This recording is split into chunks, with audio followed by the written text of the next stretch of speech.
Israeli Prime Minister Benjamin Netanyahu is determined to finish off Hamas and finally end the war in Gaza. And he has support from top leaders here in the United States. Meanwhile, Israel is responding to international outrage over the killing of a journalist in Gaza. The Israelis say he was part of the military wing of Hamas. Paul Petit brings us the story from Jerusalem. With Israel's planned takeover of Gaza City, Prime Minister Benjamin Netanyahu says the war is nearing its end. Especially in these days of great victories against those who came to destroy us, as we stand before the end of the campaign and work to defeat the remainder of the Iranian axis and free all of our captives. With the support of President Trump, Netanyahu says he won't agree to any partial hostage deal. Trump believes more military pressure is needed to get Hamas to agree to anything. Meanwhile, Senator Lindsey Graham went on Meet the Press and says Hamas must be crushed. Enough already. Destroy Hamas. Do to Hamas what we did to the Germans and the Japanese during World War II. Annihilate them and rebuild the Palestinian society like we did with Germany and Japan.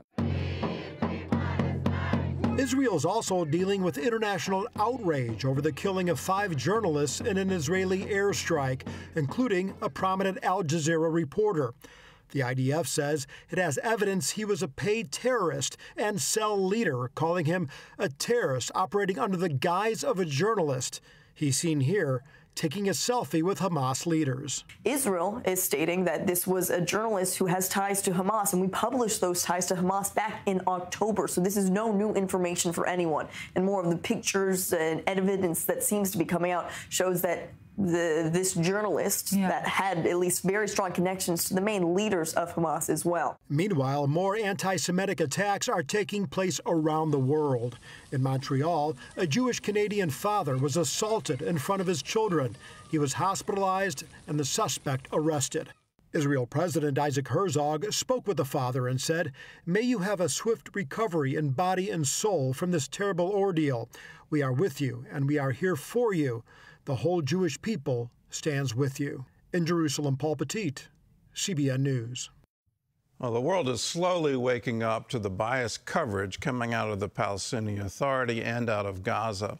Here's the reality on the ground. If you get access to those areas, so as a journalist, do you get access to Gaza? Do you get access to the West Bank?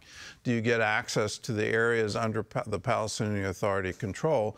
In order to get that, you have to have favorable articles. You can't have a pro-Israel stance in anything you produce. And this is beyond just the Al Jazeera. This even goes to the Associated Press. There was one of their journalists who revealed editorial decisions being made on stories in order to leave out facts that would be favorable to Israel. So let's wake up to it and let's realize anything coming out of Gaza right now is suspect, and it's part of either the Gaza Ministry of Health or some other propaganda arm of Hamas. And in that, you're not getting the truth.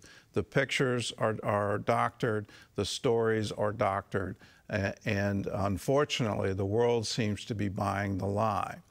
And this ideology is spreading, and it's not just in Gaza anymore. Here's a fact you may not know. What's the #1 name for new baby boys in England, in Great Britain? Well, the #1 name is Yahya, after Yahya Sinwar, the leader of Hamas who was killed.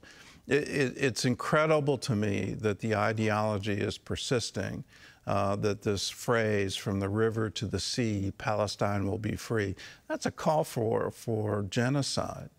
It's far more than a call for jihad. It's until Israel is eliminated from the map, they won't rest. That ideology just morphs, and whether you call it Hezbollah or you call it the Iranian Revolutionary Guard or you call it Fatah or you call it the PLO or the Popular Front, that ideology seems to be throughout the radical Muslim world, and it's just incredible to witness it in my life. And to see in the streets of Canada, the streets of the United States, Jews no longer safe. This is an outrage, and as Christians, it's now more than ever we need to stand with Israel.